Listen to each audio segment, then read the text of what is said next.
आज हम पढ़ेंगे बेकिंग सोडा के बारे में। ठीक है, तो बेकिंग सोडा इसका केमिकल फॉर्मूला होता है NaHCO3। तो इसका केमिकल नेम क्या हो जाएगा?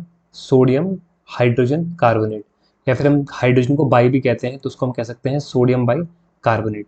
तो ये हो गया इसका कॉमन नेम, ठीक है, सॉरी केमिकल नेम। ये है इसका कॉमन नेम और ये है इसका केमिकल फॉर्मूला। तीनों आपको याद होना चाहिए, एग्जाम में आता है। अब यहाँ पर इसका प्रिपरेशन यानी कि बनाते कैसे हैं, तो ये बनता है हमारा ब्राइन से। ठीक है, इसका रॉ मटेरियल क्या होता है? ब्राइन, जो कि कॉस्टिक सोडा का भी होता है।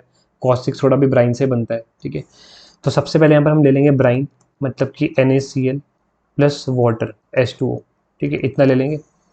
इसके बाद यहाँ पर देखो सोडियम कार्बोनेट, तो कार्बोनेट से आपको याद आ जाएगा कि CO2 लेना है, CO2। और बस एक और चीज़ आप याद रख लेना, अमोनिया। ठीक है, तो ये चार चीज़ हो गई। एक तो यहाँ पर हो गया brine, NaCl plus water plus CO2 plus ammonia. अब इन सब की रिएक्शन कराएंगे तो हम किसका प्रिपरेशन पढ़ रहे हैं भाई? बेकिंग सोडा का ना, NaHCO3 का। तो प्रोडक्ट भी ये तो मिलेगा हमें, तो NaHCO3। तो ऐसे करके ध्यान रखना। और एक और बाई प्रोडक्ट में यहाँ पर मिलता है हमें अमोनियम क्लोराइड। हमें मतलब नहीं, इससे हमें चाहिए ये NaHCO3। ठीक है, ये हमें बनाना है। तो यहाँ पर ये सिंपल सी प्रिपरेशन मेथड है, सिंगल स्टेप की।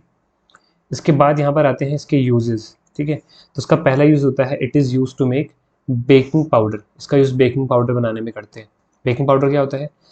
सोडियम बाई कार्बोनेट यानी कि बेकिंग सोडा और टार्ट्रिक एसिड का मिक्सचर होता है। तो बेकिंग पाउडर और बेकिंग सोडा में फ़र्क होता है। ठीक है, ये जो है NaHCO3 इसको बोलते हैं बेकिंग सोडा, और NaHCO3 और टार्ट्रिक एसिड इनका मिक्सचर को हम क्या कहते हैं? Baking powder. अब बेकिंग पाउडर क्यों यूज़ होता है हमें पता है। ब्रेड को अगर हमें प्लफी स्पंजी बनाना है तो बेकरीज में हम यही यूज़ करते हैं, बेकिंग पाउडर। ठीक है, अब ये करता क्या है, जब इसको हम फूड में डालेंगे और फूड को हम गर्म करेंगे, ठीक है, तो ये टूट जाएगा NaHCO3 किसमें? सोडियम कार्बोनेट यानी कि Na2CO3 प्लस हमें देगा यहाँ पर ये वाटर, और प्लस देगा बहुत ही इंपॉर्टेंट चीज़ CO2। अब ये CO2 गैस है, जब ये बाहर आएगी तो क्या होगा? ब्रेड को क्या करेगी? फुला देगी, फ्लफी बना देगी पूरा। ठीक है, तो यही इसका क्या होता है? मेन यूज़ होता है, ये रोल होता है कि ये CO2 गैस देता है हीट करने पे। और वाटर दिया, वाटर ब्रेड को सॉफ्ट बना देगा। बस दिक्कत है तो इसकी सोडियम कार्बोनेट, ये क्या होता है? टेस्ट को बिटर कर देता है। टेस्ट को क्या कर देता है? बिटर, कड़वा कर सकता है। इसी वजह से इसके टेस्ट को काउंटर करने के लिए यहाँ पर यूज़ किया है टार्ट्रिक एसिड।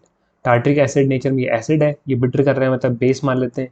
तो बेस क्या करेगा यहाँ पर? बेस को ये जो टार्ट्रिक एसिड है वो न्यूट्रलाइज कर देगा। ठीक है, इसी वजह से बेकिंग पाउडर बनाने में हम यहाँ पर बेकिंग सोडा के साथ टार्ट्रिक एसिड भी मिक्स करते हैं। तो इन दोनों की कॉम्बिनेशन को हम कहते हैं यहाँ पर क्या? Baking powder. ठीक है, क्या कहते हैं? बेकिंग पाउडर कहते हैं। उसके बाद यहाँ पर आता है इसका second use, it is use in fire extinguisher. Fire extinguisher में इसका यूज़ करते हैं। ठीक है, अब फायर एक्सटिंग्विशर क्या होता है? फायर एक्सटिंग्विशर जो रेड कलर के आपने सिलेंडर देखे होंगे जो कि आग को बुझाने के काम आते हैं, कभी बिल्डिंग में आग लग जाए तो। अब फायर एक्सटिंग्विशर में क्या होता है? फायर एक्सटिंग्विशर में हमारा रहता है sodium by carbonate NaHCO3 plus रहता है हमारा HCl। अब ये दोनों केमिकल रिएक्शन करते हैं और बनाते हैं कार्बन डाइऑक्साइड गैस। और ये क्या करती है? जैसे कि ऑक्सीजन आग जलाती है, इसका ठीक उल्टा कर लो, CO2 जो होती है वो आग को बुझाने का काम करती है। इसी वजह से हम क्या करते हैं, जो यहाँ पर बेकिंग पाउडर है उसका यूज़ करते हैं, बेकिंग सोडा का यूज़ करते हैं फायर एक्सटिंग्विशर्स में। ठीक है, और इसका तीसरा यूज़ हम देख सकते हैं यहाँ पर क्या, जो हर जगह काम आता है आपके, कि it is used in laboratories. कि ये केमिकल लेबोरेटरी में यूज़ किया जाता है, क्योंकि लेबोरेटरी में हर केमिकल यूज़ करते हैं। तो अगर किसी केमिकल का कभी यूज़ भूल जाओ तो लिख देना यहाँ पर, ठीक है, ये वाला यूज़ काम आ जाएगा।